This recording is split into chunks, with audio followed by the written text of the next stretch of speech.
पाकिस्तान के लाहौर में धमाका हुआ है। यह धमाका लाहौर के अनारकली मार्केट में हुआ है। इस धमाके में 2 लोगों की मौत हो चुकी है, 25 लोग घायल हुए हैं। इस वक्त की बड़ी खबर आपकी टेलीविजन स्क्रीन पर, पाकिस्तान के लाहौर में यह धमाका हुआ है जिसकी तस्वीर आप देख रहे हैं। आप देखिए किस तरीके से अफरा तफरी का माहौल बना, पुलिस की टीम मौके पर मौजूद है। यह बड़ा धमाका हुआ है जिसमें 2 लोगों की मौत की जानकारी मिल रही है।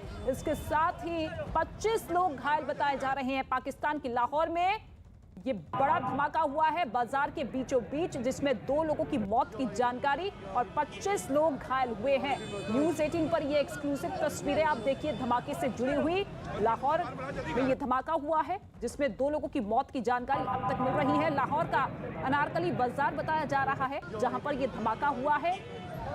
अफरा तफरी का माहौल, काफी संख्या में लोग इस बाजार में जुटे हुए थे, मौजूद थे, लेकिन इसी दौरान ये धमाका हुआ है। तमाम जानकारी जुटाने की कोशिश करेंगे। कितने बजे ये धमाका हुआ, किस तरीके से धमाका हुआ, इसके पीछे किसकी साजिश थी, किसका हाथ था। लेकिन फिलहाल ये तस्वीर आप देखिए, पाकिस्तान के लाहौर में ये बड़ा धमाका हुआ है जिसमें 2 लोगों की मौत हुई है, 25 लोग घायल हुए हैं। अफरा तफरी का माहौल, आसपास के तमाम जो दुकानें थी, तमाम जो लोग थे, वो सभी एक दूसरे की मदद करते हुए नजर आ रहे हैं। धुएं का गुब्बारा आप देखिए, इसी बाजार के बीचों बीच ये धमाका हुआ है जिसमें 2 लोगों की मौत की जानकारी। पाकिस्तान के लाहौर में ये धमाका हुआ, अनारकली बाजार बताया जा रहा है जहां पर कुछ देर पहले ये धमाका हुआ है जिसमें 2 लोगों की मौत की जानकारी मिल रही है, 25 लोग घायल हैं और जानकारी जुटाने की कोशिश करेंगे। लेकिन पाकिस्तान के लाहौर से ये बड़ी जानकारी, बड़ी तस्वीर के साथ हम आपको दिखा रहे हैं जहां पर ये धमाका हुआ है जिसमें 2 लोगों की अब तक मौत हो चुकी है। शैलेंद्र वांगू इस वक्त हमारे साथ मौजूद है। शैलेंद्र, पूरी जानकारी विस्तार से बताइए, कब ये धमाका हुआ, क्या कुछ अपडेट? देखिए, बताया जा रहा है ये करीब आधा घंटा पहले ये धमाका लाहौर के अनारकली बाजार जो कि लाहौरी गेट के पास पड़ता है, वहां पर ये धमाका हुआ है। एक मार्केट है जहां पर काफी सारी खाने पीने की दुकानें भी हैं और वहां ये धमाका हुआ है। शुरुआत में ये शक जताया जा रहा था कि ये सिलेंडर ब्लास्ट हो सकता है, लेकिन अब जो वहां की पुलिस है वो अभी अंदेशा जता रहे हैं कि इसमें टाइमर का इस्तेमाल हुआ हो सकता है और ये एक आतंकी हमला हो सकता है। हालांकि इसको लेकर अभी कंफर्मेशन नहीं है, लेकिन जो जानकारी वहां से मिल रही है, जो स्पॉट से भी इंफॉर्मेशन मिल रही है, उसके मुताबिक इस धमाके में 2 लोगों की मौत हुई है और 22 के आसपास जो लोग हैं वो जख्मी हुए हैं। वहां पर जो इंतजामिया है, पुलिस इंतजामिया है, वो मौके पर पहुंच चुका है। जख्मियों को नजदीकी हॉस्पिटल लेके जाया जा रहा है, लेकिन फिलहाल इस पूरे मामले के पीछे किसका हाथ रहा है ये अब तक साफ नहीं है। तस्वीरें दहला देने वाली हैं और ये धमाका जैसे आपको बताया कि अब से करीब आधा घंटा पहले हुआ है। फिलहाल इस पूरे मामले को लेकर ऑफिशियली कुछ नहीं कहा गया है, लेकिन ये बताया जा रहा है कि सूत्रों के हवाले से कि इसमें टाइमर का इस्तेमाल हुआ हो सकता है, जिसके बाद ये धमाका उस बिजी मार्केट में उस वक्त। बिल्कुल, शैलेंद्र वांगू आप बने रहिए हमारे साथ, लेकिन लगातार तस्वीर हम आपको दिखा रहे हैं। जबरदस्त धमाका हुआ है आधे घंटे पहले जिसमें 2 लोगों की मौत की जानकारी मिल रही है और 22 लोग जख्मी हुए हैं। पाकिस्तानी मीडिया के मुताबिक धमाका लोहारी गेट के दुकानों के करीब हुआ है। धमाके की आवाज को दूर दूर तक सुना गया था। धमाके की इतनी ज्यादा तीव्रता थी कि कई इमारतों के शीशे भी टूट चुके हैं। नजदीक खड़ी मोटरसाइकिल्स, वाहनों को नुकसान पहुंचा है, यानी कि हाई इंटेंसिटी वाला ये धमाका था। टाइमर के साथ इस धमाके को अंजाम दिया गया। आतंकी साजिश बताया जा रहा है शुरुआती तौर पर, लेकिन अभी ये पुख्ता तौर पर नहीं कहा जा रहा है कि किस आतंकी संगठन ने ये बड़े धमाके को अंजाम दिया है। तस्वीरें लगातार हम आपको दिखा रहे हैं। 2 लोगों की अब तक मौत हो चुकी है। जो तमाम लोग जख्मी हुए हैं उन्हें तुरंत अस्पताल पहुंचा दिया गया है इलाज के लिए। लेकिन लाहौर के अनारकली बाजार में ये बड़ा धमाका हुआ है ठीक आधे घंटे पहले। शैलेंद्र का एक बार फिर से रुक कर लेते हैं। शैलेंद्र, जरा इस एरिया के बारे में बताइए, आधे घंटे पहले धमाका हुआ है, कितने लोग वहां पर मौजूद थे, किस तरीके की दुकानें थी और कैसे पुलिस को सूचना मिली, कितनी देर में पुलिस पहुंची, जरा बताइए पूरा मामला। देखिए, बता दें कि लाहौर का ये लोहारी गेट है जहां पर अनारकली बाजार है, वहां पर खाने पीने की बहुत सी दुकानें हैं।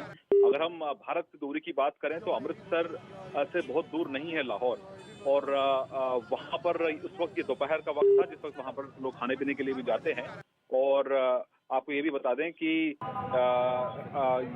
इस धमाके के पीछे कारण क्या अब तक साफ नहीं हो पाया। हालांकि शुरुआती तौर पर यह कहा जा रहा है कि जिस वक्त लोग वहां पर भीड़ इकट्ठा थी, खाना पीने के लिए लोग वहां पर पहुंचे थे, उस वक्त ये धमाका हुआ है जिसमें अब जो अपडेट आ रहा है उसके मुताबिक 2 लोगों की मौत हुई है, 25 लोग जख्मी हैं, जिनमें से 3 लोगों की हालत बहुत नाजुक बताई जा रही है, यानी कि टोल जो है वो और ऊपर जा सकता है। और ये इलाका बहुत कंजेस्टेड है, तंग गलियां हैं और बिल्डिंग आसपास में काफी करीब में है, और इस इलाके में अक्सर इस वक्त के आसपास काफी रश देखा जाता है। लेकिन अभी तक ये साफ नहीं हो पाया है वहां पे जो धमाका हुआ उसकी वजह क्या थी। शुरुआत में ये बताया गया कि सिलेंडर ब्लास्ट हो सकता है, लेकिन अब जो पुलिस के सूत्र हैं ये बोल रहे हैं कि वहां पर टाइमर का इस्तेमाल हुआ है और इसको आतंकी हमले के तौर पर फिलहाल देखा जा रहा है, लेकिन इससे अभी पुष्टि वहां से आना अभी बाकी है। जो पुलिस फोर्स है वहां की, पाकिस्तानी पुलिस जो है, लाहौर की पुलिस जो है वो इस वक्त मौके पर है, और जो बाकी जो वहां की एजेंसीज हैं वो भी बताया जा रहा है जल्द मौके पर पहुंचने वाली हैं, और उसके बाद जो जख्मी है, जो ब्लास्ट में जख्मी हुए हैं, उनको नजदीकी हॉस्पिटल करा। शैलेंद्र, एक चीज और आपसे जानना चाहेंगे, ये जो टाइमर बॉम्ब था कहां पर प्लांट किया गया था? किसी वाहन पर रखा गया था या बैग में मौजूद था? इसके बारे में कोई जानकारी? इस बारे में अभी तफसील से जानकारी नहीं मिल पाई है, क्योंकि अभी एकदम इनिशियल स्टेज पर ही ये मामला आया है, और हम देख पा रहे हैं कि दुकान के अंदर एक जगह पे आग दिखाई दे रही है कि वहां पर माना जा रहा है कि ये धमाका दुकान के आसपास ही कहीं पे हुआ है। लेकिन ये प्लांट किस तरह का था, इसमें एक्सप्लोजिव किस तरह के इस्तेमाल किए गए थे, ये अब तक इसमें साफ नहीं हो पाया है।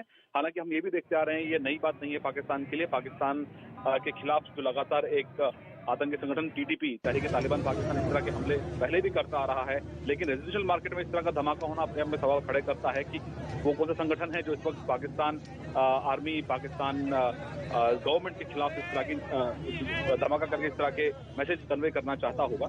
लेकिन ये फिलहाल अभी शुरुआती जानकारी है, इससे जल्दबाजी कुछ भी कंक्लूजन पे आना जल्दबाजी होगी, क्योंकि फिलहाल अभी जो ब्लास्ट है उसके बाद इमीडिएटली वहां पर जो रेस्क्यू ऑपरेशन वो चलाया जा रहा है, जो जख्मी उनको राहत पहुंचाने के लिए वहां पर कदम उठाए जा रहे हैं। तो ऐसे में थोड़ा इंतजार करना होगा ताकि इस पे ऑफिशियली कुछ हम देख सकें लाहौर पुलिस की तरफ से या फिर पंजाब पाकिस्तान सरकार की तरफ। बिल्कुल, तो लोहारी गेट पर दुकानों के करीब ये धमाका हुआ है, जिसमें अब तक 2 लोगों की मौत की जानकारी मिल रही है। तस्वीरें लगातार हम आपको दिखा रहे हैं। इसके साथ ही आपको बता दें, फॉरेंसिक टीम भी मौके पर मौजूद है, पुलिस प्रशासन की टीम मौके पर मौजूद है। रेस्क्यू ऑपरेशन लगातार जारी है। अभी फिलहाल 25 लोग घायल बताए जा रहे हैं, लेकिन ये आंकड़ा बढ़ भी सकता है। लगातार लोगों को रेस्क्यू किया जा रहा है, लेकिन ये बड़ा धमाका हुआ है ठीक आधे घंटे बाद। हालांकि किस आतंकी संगठन का इस धमाके के पीछे हाथ है ये अभी साफ नहीं हो पाया है, लेकिन फिलहाल प्राथमिकता यही है कि जो लोग घायल हैं उन्हें तुरंत अस्पताल पहुंचाया जाए, उनका इलाज करवाया जाए। लेकिन ये आप तस्वीरें देखिए, धमाका हुआ है हाई इंटेंसिटी वाला। वुंड्स हैं वो लगे हैं। डॉक्टर साहब, कैसी आप देखते हैं कि वहाँ पर ऐसे वो पान मंडी ऐसी जगह है जहाँ पर लोगों का आना जाना बहुत ज़्यादा है, तो क्या मोटरसाइकिल पे नस्ब की गई थी टाइम डिवाइस? ये कहना अभी कबल वक्त होगा, ये हमारी टेक्निकल टीम सर्टेन कर रही है कि मोटरसाइकिल में था या कि वैसे प्लांटेड था। कि इस वाक्य में बरूनी हाथ मुलवस हो सकता है? देखें, अभी ये कहना तो बहुत अर्ली है। अभी रेस्क्यू ऑपरेशन मुकम्मल हो चुका हुआ है। तमाम ज़ख्मी और जो लोग जहाँ बहक हुए हैं वो हॉस्पिटल में पहुँच गए हैं। तमाम हेल्थ की टीम्स एक्टिव हैं और अभी प्राइमरीली आप ये देखें कि वो एरिया कवर्ड है हमारे सेफ सिटी अथॉरिटी के कैमराज से। बहुत जल्द पुलिस और फोरेंसिक एजेंसी इस नतीजे पे पहुंच जाएगी कि इसके पीछे कौन हाथ था और इसके पीछे कौन मुलव्वस है। इसमें ज़्यादा टाइम नहीं लगेगा। प्राइमरीली जो हमारा तमाम एमरजेंसी सर्विसेज का रिस्पांस था वो मुकम्मल हो चुका हुआ है और हम तमाम ज़ख्मी जो हैं उनके लवाहकीन और उनको ये बात बताना चाहते हैं कि उनके तमाम लोग बड़े सेफ हैंड्स में हैं और हम उन्हें बेस्ट मेडिकल सर्विसेज प्रोवाइड कर रहे हैं। अभी बताइएगा कि ये जो धमाका हुआ है, जो वाकया हुआ है, कैसी डिवाइस का इस्तेमाल या कैसे मवाद का इस्तेमाल जो है वो इसके अंदर अभी तक सामने आ सके? फोरेंसिक टीम जो है उन्होंने अभी तक इब्तदाई तफ्तीश उनकी क्या कही? जैसा कि मैंने आपको बताया कि हमारी जो टेक्निकल टीम्स हैं, CTD की भी और PFSA की भी टीम भी है, BDO भी है, वो अभी हम सर्टेन कर रहे हैं। इब्तदाई मालूमात जैसे आपको मैंने बताया है कि ऐसे लग रहा है कि कोई प्लांटेड डिवाइस है। बाकी जो भी टेक्निकल एविडेंस होगा, गैदर होगा, वो वक्तन तो जो भी जख्मी हुए हैं उन्हें सबको प्राथमिकता दी जा रही है, इलाज उनका करवाया जा रहा है और अभी इस पूरे मामले की जांच भी शुरू हो चुकी है कि आखिर ये धमाका किस आतंकी संगठन ने अंजाम दिया है। और न्यूज 18 इंडिया के एडिटर अमन चोपड़ा को धमकी देने वाले मौलाना तौकीर रजा के खिलाफ देश भर में जबरदस्त गुस्सा है और ये गुस्सा सोशल मीडिया पर दिखाई दे रहा है। एंकर अमन चोपड़ा के समर्थन में ट्विटर पर आई support Aman Chopra number 1 trend हो रहा है। मौलाना तौकीर रजा ने हमारे शो देश नहीं झुकने देंगे पर एडिटर अमन चोपड़ा को मुंह तोड़ने की धमकी दी थी। यह धमकी इसलिए दी गई थी क्योंकि अमन चोपड़ा के सवाल मौलाना को पसंद नहीं आए और इसी के खिलाफ तौकीर रजा ने एडिटर अमन चोपड़ा को धमकी दी थी। देश नहीं झुकने देंगे में हमने तौकीर रजा से उनके उस भड़काऊ बयान को लेकर सवाल पूछा था जो उन्होंने 7 जनवरी को बरेली में दिया था। इस बयान में मौलाना तौकीर ने हिंदुओं को धमकी दी थी और यह कहा था कि अगर मुस्लिम युवकों ने कानून हाथ में लिया तो हिंदुओं को कहीं पनाह नहीं मिलेगी। इसके अलावा मौलाना तौकीर ने गृह युद्ध और गली गली खून बहने जैसे धमकी भी दी थी और इसी भड़काऊ बयान को लेकर पूछे गए सवाल से मौलाना तौकीर भड़क गए और उन्होंने एडिटर अमन चोपड़ा को मारने की धमकी दी। और न्यूज़ 18 इंडिया पर मौलाना तौकीर की धमकी के खिलाफ आज सोशल मीडिया पर अमन चोपड़ा को जबरदस्त समर्थन मिल रहा है। पहले आपको सुनाते हैं कि मौलाना तौकीर रजा ने अमन चोपड़ा को क्या धमकी दी थी। गली खून बहेगा का क्या मतलब था? हिंदुओं के खून बहाने की बात करेंगे आप? जवाब मिलेगा। गली गली खून बहेगा, तुम्हारा मुंह तोड़ दिया जाएगा। मुंह तोड़ दिया जाएगा, मुंह तोड़ दिया जाएगा। कैसे? जो कमलेश तिवारी के साथ क्या वही करेंगे मेरे साथ? क्या करेंगे? सवाल का जवाब तुम दो। मुंह कैसे तोड़ेंगे? क्या करेंगे? सवाल का जवाब देखिए ये कांग्रेस को समर्थन दे रहे हैं इन्होंने, कह रहे हैं मुंह तोड़ दूंगा मैं। तौकीर रजा साहब, कांग्रेस क्यों? कांग्रेस को ही समर्थन क्यों? ऐसा क्या देखा आपने कांग्रेस पार्टी में?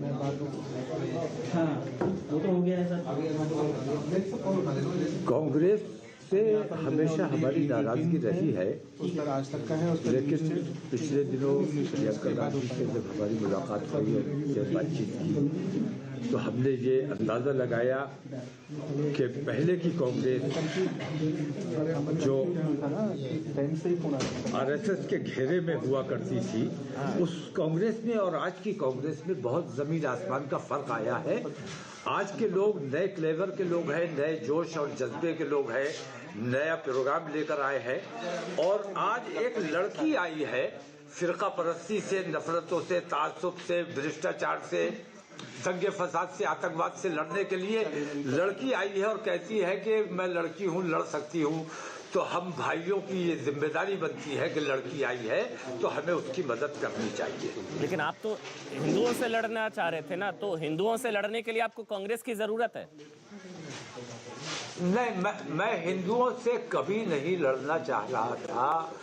हिंदुओं को मैंने, धर्म संसद वाले लोगों को मैंने मुखातिब करके ये बात कही थी कि हम अपने नौजवानों को कंट्रोल में रखते हैं, आप लोग रोजाना कुरान की बेहरमती करते हो। अब ये बताइए कि जब 20 लाख मुसलमानों को काटने के लिए लोग निकलेंगे तो क्या वो हमारे नौजवान हमारे कंट्रोल में रह सकेंगे? कौन कटा? कहाँ कटा? अच्छा, आपको कटा तो कमलेश तिवारी, इंतजार है कि पहले कट कटा जाए। तो कमलेश तिवारी ना, नहीं आप गला तो कटा कमलेश तिवारी ना, जिसका कटा उसकी बात करिए ना। नहीं, कटा तो कमलेश तिवारी। सुनिए सवाल मैं आपको बोलना है या मैंने बोलना है? कटा तो कमलेश तिवारी ना। कमलेश तिवारी को किसने मारा ये आप अच्छी तरह जानते हो। इल्जाम हम पे लगा दो, बम आप लोग खुद मारते हो, इल्जाम हम पे लगाते हो। ये पॉलिसी आपकी बहुत पुरानी हो गई। इस पॉलिसी कौन मारता है? देश का आज का हिंदू भी आपकी इन पॉलिसीज को समझ गया है। आप आधा झूठ, बम कौन मारता है? हिंदू बम मारता है। आधा सच दिखाते हो, झूठ से ज्यादा हिंदू बम मारता है करते हो। आप अपने चैनल पे आतंकवाद परोस रहे हो, नफरतें परोसने का काम कर रहे हो। ये आप अपने देश के साथ गद्दारी का काम कर रहे हो। आपको हिंदू बम मारता है, परोसना चाहिए, हिंदू बम मारता है चाहिए। आप नफरतें परोसते हो, अब आप बम मारते हो और मुसलमान पे इल्जाम लगाते हो। तौकीर रजा खान, देखिए मैं आपसे हाथ जोड़ के कहता हूँ, मेरी बात सुनिए, हाथ जोड़ के मैं आपसे कहता हूँ कि देखिए हमारा देश है। हाथ ही जोड़िएगा और कोई धमकी मत दीजिएगा क्योंकि वो दिन अब लग गए। ये मुंगेरी लाल के हसीन सपने जो आप देख रहे थे ना, अब सुनिए मेरी बात, हाथ ही जोड़िएगा क्योंकि वरना माफियाओं और गुंडों के अब लठ बसते हैं। एक बात का आप जवाब मुझे। हाँ जी, अब माफियाओं पर बुलडोजर चलते हैं। बात अगर जी। तमीज से नहीं मैं भी तमीज में ही कर रहा हूँ, आप तमीज में नहीं कर रहे थे। तमीज से जवाब मिलेगा, वरना तुम्हारी भी जूतेकारी हो जाएगी बदतमीजी। क्या करेंगे बताइए ना, क्या करेंगे? जिहालत दिखाते हो आपने जो किया वो क्या है? हिंदुओं गली गली खून बहेगा, गली खून बहेगा का क्या मतलब था? हिंदुओं के खून बहाने की बात करेंगे आप? जवाब मिलेगा, गली खून बहेगा, तुम्हारा मुंह तोड़ दिया जाएगा। मुंह तोड़ दिया जाएगा, मुंह तोड़ दिया जाएगा। कैसे?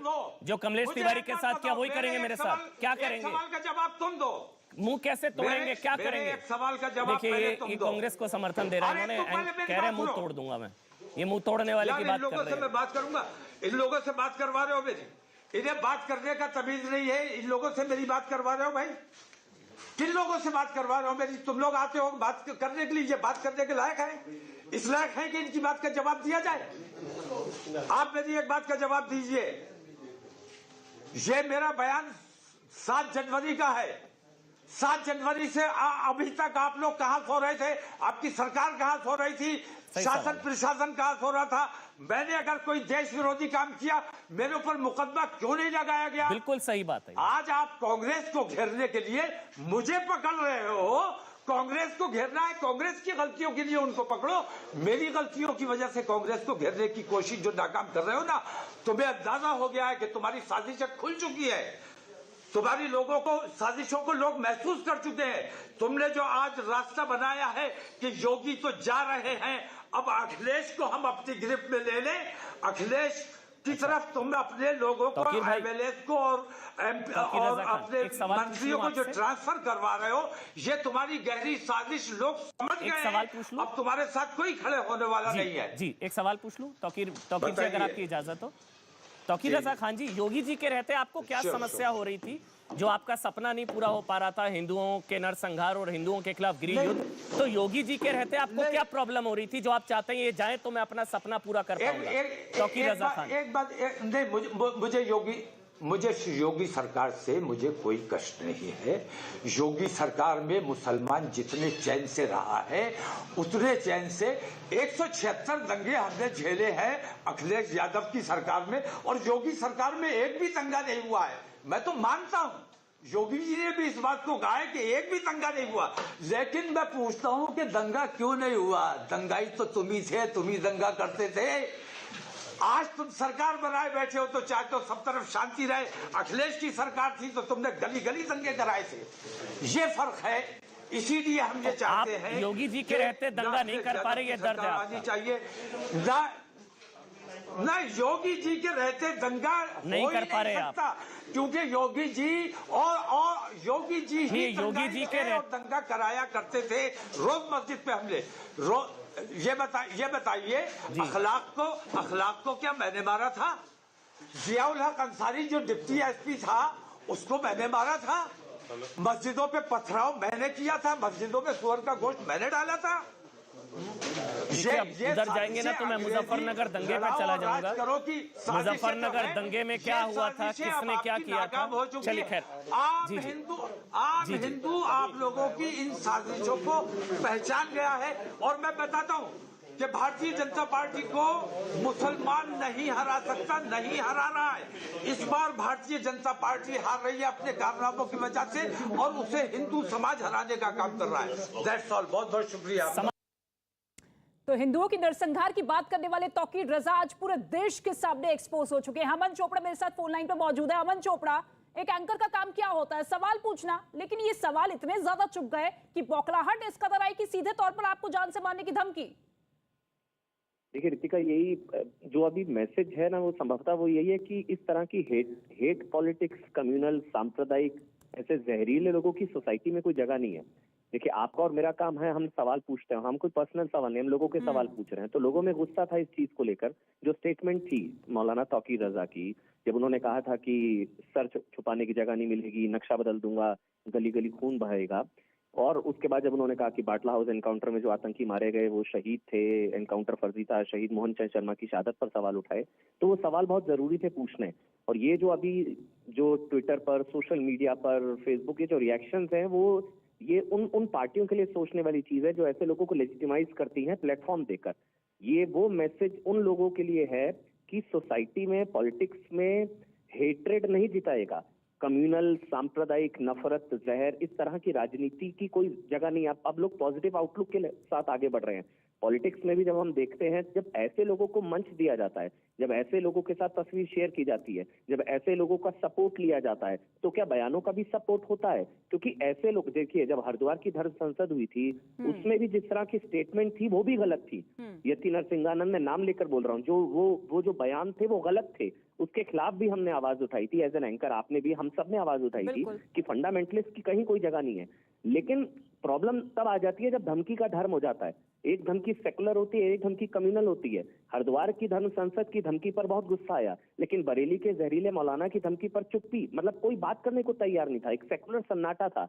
इस वजह से इस पर बात करना जरूरी था। मौलाना साहब का जो भी रिएक्शन था, मेरा जवाब देने से बेहतर था लोगों ने जवाब दिया, और इसलिए लोगों ने उन पार्टीज को मेरे ख्याल से रितिका जवाब दिया कि हेट्रेड, हेट पॉलिटिक्स, कम्युनल, सांप्रदायिक, ऐसे लोगों की पॉलिटिक्स में मेरे ख्याल से कोई जगह नहीं है।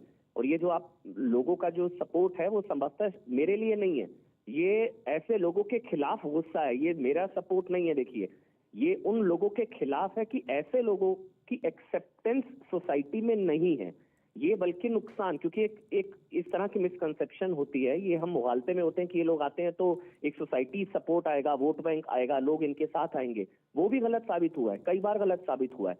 क्योंकि आप जो देख रही हैं इसमें कई मुस्लिम भाई भी हैं, और ये मतलब ऐसे नहीं कि सिर्फ ये जो अब आ रहा है कि सपोर्ट अमन चोपड़ा, ये सिर्फ ऐसे नहीं है कि रिलीजन है, राइट विंग, ऐसा नहीं है।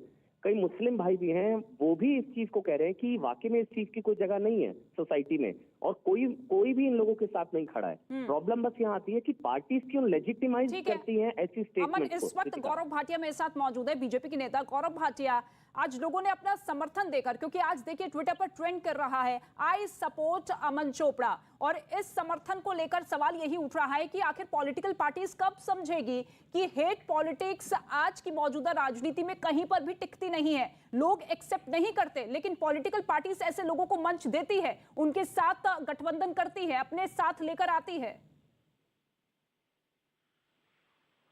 देखिए, सर्वप्रथम तो ये कहूंगा, अमन चोपड़ा जी को व्यक्तिगत तौर से भी हम जानते हैं, और अमन चोपड़ा जी ने हमेशा बड़ी निर्भीकता से पत्रकारिता करी है। मैं अभी सुन रहा था, एक पत्रकार का दायित्व होता है, कर्तव्य होता है कि वो जनता के सवाल पूछे, और जब अमन चोपड़ा जी ने वो सवाल पूछे तो तौकीर रजा का घिनौना चेहरा सामने आया और उन्होंने धमकी दे दी।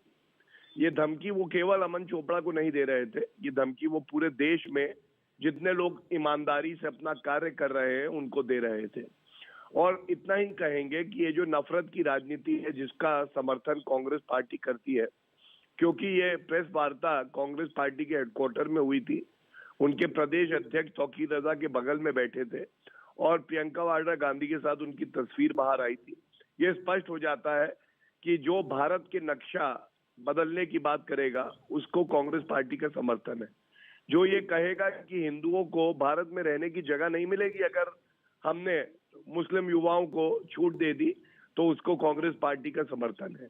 और ये चिंताजनक है। हमारा लोकतंत्र इतना मजबूत है कि एक तौकीर क्या 100 तौकीर भी आ जाए तो वो कुछ नहीं बिगाड़ सकते। लेकिन चिंताजनक इसके है कि जो राजनीतिक पार्टियां हैं, कांग्रेस पार्टी जैसी, ये समझती हैं कि इस नफरत की राजनीति में वो आगे बढ़ सकती है। कपिल मिश्रा भी मेरे साथ मौजूद है, बीजेपी के नेता। कपिल मिश्रा, आज जिस तरीके से लोगों का समर्थन मिल रहा है अमन चोपड़ा को, क्योंकि एक एंकर का काम क्या होता है, सवाल पूछना, किसी भी परिस्थिति में किसी भी सरकार को लेकर, विपक्ष को लेकर हम तो सीधा सवाल पूछते हैं।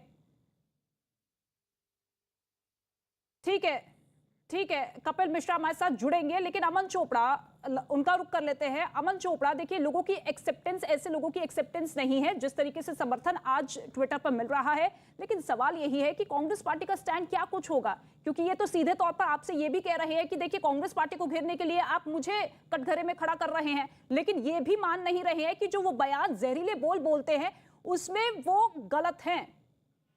देखिए रितिका, सवाल कांग्रेस से ज्यादा मेरे ख्याल से, अगर गौरव भाटिया मेरे साथ है, सवाल बीजेपी से भी है, क्योंकि ये मेरी सिक्योरिटी, हमारी सुरक्षा या हमारे समर्थन का नहीं। ऐसे लोग खुले कैसे घूम रहे हैं? ये आदमी जो खुलेआम धमकी दे रहा है, ये शख्स जो है जहर फैला रहा है, ये कह रहा है कि हिंदू सिर छुपाने की जगह नहीं मिलेगी। ये आदमी खुला कैसे घूम रहा है, कोई कॉग्निजेंस नहीं लिया जा रहा है, बल्कि पार्टियां लेजिटिमाइज कर रही हैं। तो सवाल ये भी है, हरिद्वार की धर्म संसद में जो कुछ हुआ उसमें कालीचरण महाराज की गिरफ्तारी, उसके बाद यति नरसिंहानंद की गिरफ्तारी, जितेंद्र त्यागी की गिरफ्तारी, सारी गिरफ्तारियां हुई और होनी चाहिए, बिल्कुल सही हुआ है, नफरत की कहीं कोई जगह नहीं है। लेकिन जब बरेली का जहरीला मौलाना इस तरह की धमकी देता है, स्टूडियोज में बैठकर धमकी देता है, हमको मारने की धमकी देता है, हिंदुओं को खत्म करने की धमकी देता है, गृहयुद्ध की धमकी देता है, नरसंहार की धमकी देता है, आतंकियों को बचाता है, ऐसे लोग खुले कैसे घूम रहे हैं?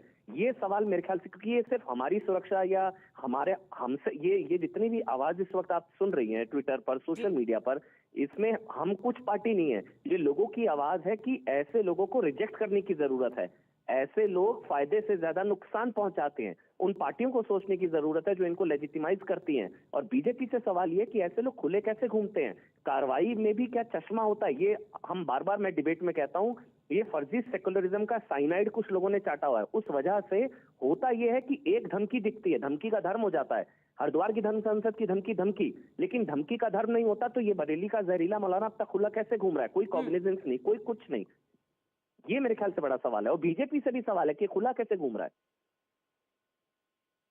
बिल्कुल अमन, सवाल यही है कि आखिर एक्शन को लेकर, कार्रवाई को लेकर धर्म क्यों निकलकर सामने आता है? क्योंकि चुनाव भी बेहद नजदीक है और ऐसे में एक धर्म विशेष को टारगेट करने के लिए कहीं ना कहीं पॉलिटिकल पार्टी एक सॉफ्ट रुख अपना लेती है। तो क्या बीजेपी की भी मजबूरी है कि ऐसे लोगों को तवज्जो दी जाए या किसी तरीके का कोई एक्शन ना किया जाए? मेरे ख्याल से फिर वही Ritika, I support Aman Chopra irrelevant है।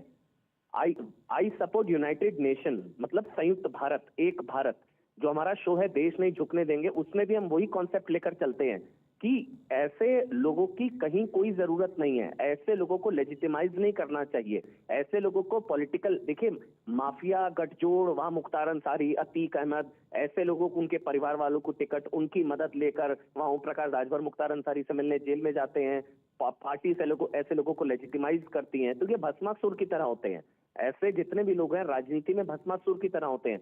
इन लोगों को, इनसे ज्यादा खतरनाक वो लोग हैं जो ऐसे लोगों को बनाते हैं, जो ऐसे लोगों को मंच देते हैं, जो ऐसे लोगों को लेजिटिमाइज करते हैं। तो उन पॉलिटिकल पार्टीज को कटघरे में खड़ा करने की जरूरत है। लेकिन लोगों ने ये साफ कर दिया है कि ऐसे लोगों की एक्सेप्टेंस बिल्कुल भी नहीं है, ऐसे लोगों को नकार दिया है। लेकिन सवाल यही है कि आखिर पॉलिटिकल पार्टीज इस बात को कब समझेगी? जनता ही आपको वोट देती है, आपको जिताती है, हराती है, लेकिन जनता के समर्थन में अगर आप नहीं खड़े हैं तो फिर जनता आपको चुनावों के वक्त में वो सबक भी जरूर सिखाएगी। फिलहाल